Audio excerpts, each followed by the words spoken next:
কালীঘাট মন্দির sky walk হচ্ছে, দক্ষিণেশ্বর করে দেওয়া হয়েছে, স্বামী বিবেকানন্দের বাড়ি কিনে দেওয়া হয়েছে, নিবেদিতার বাড়ি কিনে দেওয়া হয়েছে।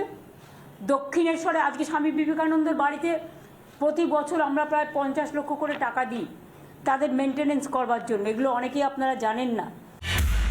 কি হয়নি? তীর্থস্থানগুলো দেখুন, তারাপীঠ হয়েছে, কঙ্কালীতলা হয়েছে, লোকনাথ মন্দির হয়েছে, অনুকূল চন্দ্রের মন্দিরের জন্য আমরা 5 একর জমি বিনা পয়সায় দিয়েছি। ওঙ্কারনাথ মিশনের জন্য আমরা 3.5 কোটি টাকা দিয়ে গেট করে দিয়েছি। আমরা তারকেশ্বর করে দিয়েছি, আমরা জলপেশ মন্দির করে দিয়েছি, শিব মন্দির, আমরা মদনমোহন মন্দির করে দিয়েছি, আমরা শিবযজ্ঞ মন্দির করে দিয়েছি। আগে কিন্তু কেউ এই কাজ করতো না।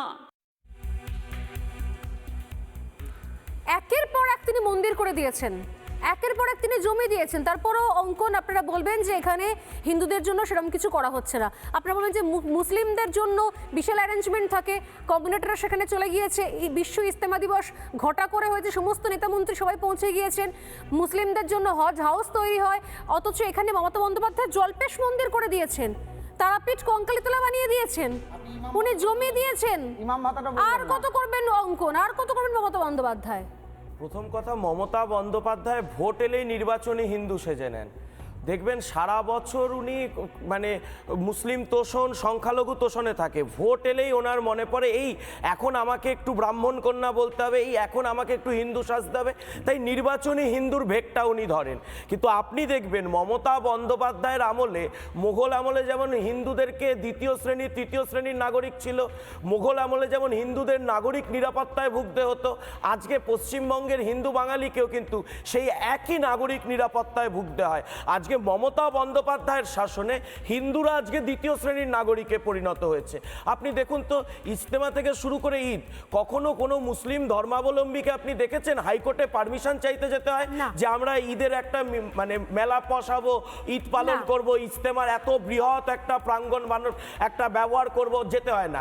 দুর্গাপুজো, সরস্বতী পুজো, কালী পুজো, রাম পুজো, রামনবমীর মিছিল, ইজতেমা তো তারা নিজেরা অ্যারেঞ্জ করছেন। ইজতেমার জন্য দুর্গাপুজো কি বিজেপির পতাকাটা নিয়ে করা হয়?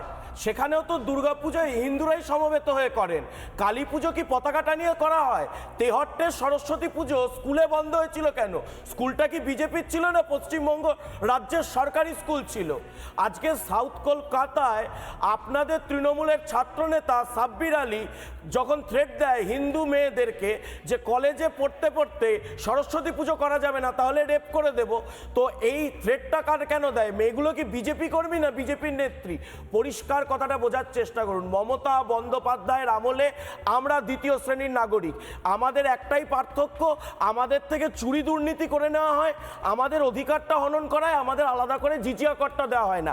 কি হচ্ছে? এই যে উনি হেলিপ্যাডের কথা বললেন, আমি বলছি আপনি মমতা বন্দ্যোপাধ্যায়কে প্রত্যেক বছর নিয়ম করে পালা করে হজ হাউস উদ্বোধন করতে দেখবেন, কিন্তু যারা সাধু সন্ত রয়েছেন, যারা গঙ্গাসাগরে আসেন, যে সমস্ত পুণ্যার্থীরা আসেন, তাদের জন্য উনি কতগুলি এরকম স্থায়ী ব্যবস্থা করেছেন, তাদের বিশ্রামাগারের জন্য আপনি পাবেন না।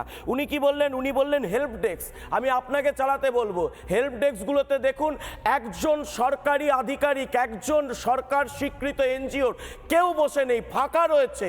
ওখানে গিয়ে অসুস্থ হয়ে মানুষ জানতে চাইছে যে হেল্প ডেস্কে ফোন করব, কোথায় যাব, অ্যাম্বুলেন্স কল করব, কিচ্ছু নেই। সবচেয়ে বড় কথা, আপনি এত অভিষেক বন্দ্যোপাধ্যায়ের সেবাশ্রয় ক্যাম্পের দেখবেন পোস্টার ব্যানার ছেয়ে গেছে। আমি বলছি ওইখানে একটা মানে আপনি স্বাস্থ্য ক্যাম্প দেখাতে পারবেন? স্বাস্থ্য ক্যাম্পে কোনো বেসিক ট্রিটমেন্ট দেওয়া হচ্ছে। একজন মানুষের পা কেটে গেছে, ফেসবুকে সেই ভিডিও ভাইরাল, সেই পুণ্যার্থীর পা কেটে গেছে, ব্যান্ডেড দিতে পারছে না এই রাজ্যের সরকার। তাহলে আমরা কোথায় আছি? উনি বললেন না মন্ত্রী বসিয়ে দিচ্ছে। হ্যাঁ, মেসি কাণ্ডে যিনি মেসির সময় লাখ লাখ কোটি কোটি টাকা ফুটবল প্রেমীদের থেকে লুট করেছিল, সেই অরূপ বিশ্বাসকে বসিয়ে দিয়েছে। এবং ঢেকি স্বর্গে গেলেও যেমন ধান মানে, এখানেও তেমনি, এখানেও টিকিট নিয়ে কারচুপি শুরু হয়ে গেছে। অরূপ বিশ্বাসের তথ্য কি বলছে? পশ্চিমবঙ্গ ভূতল পরিবহন নিগম 5 লক্ষ টিকিট তৈরি করেছে গঙ্গাসাগর মেলার জন্য।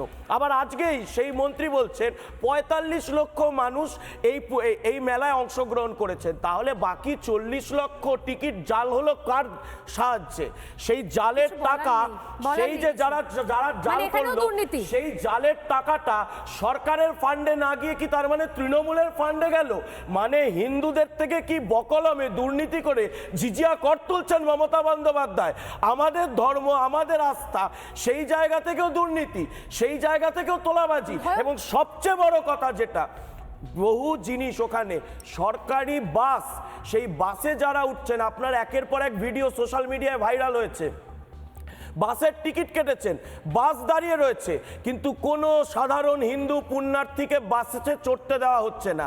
পুণ্যার্থীরাও দাঁড়িয়ে, বাসও দাঁড়িয়ে, বাস অপেক্ষা করছে কাদের জন্য? যারা তৃণমূলকে টাকা দিয়ে ভিআইপি টিকিট কিনেছে, তৃণমূলের নেতাদের থেকে যারা লাখ লাখ টাকায় ভিআইপি টিকিটের যারা এই সময় কারসাজি করেছে, যারা চক্র চালিয়েছে, তাদের সুবাদে তারা বাস পাচ্ছে, সাধারণ পুণ্যার্থী পাচ্ছে না।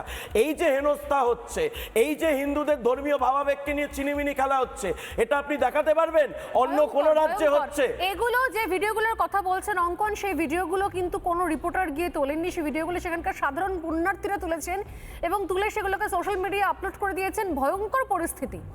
আমি দেখাবো নিঃসন্দেহে। আমি তাকে আসছি, অগ্নি নির্বাপক একটা যন্ত্র ছিল না, একটা ব্যবস্থা ছিল না, এত বড় একটা সমাগমে একটা অগ্নি নির্বাপক যন্ত্র থাকবে না? নানা ধরনের কন্টেন্ট দেখার জন্য লাইক করুন, শেয়ার করুন আমাদের ফেসবুক পেজ, সাবস্ক্রাইব করুন আমাদের ইউটিউব চ্যানেল। পাশাপাশি অন্যান্য ব্রেকিং নিউজের জন্য অবশ্যই চোখ রাখুন রিপাবলিক বাংলায়।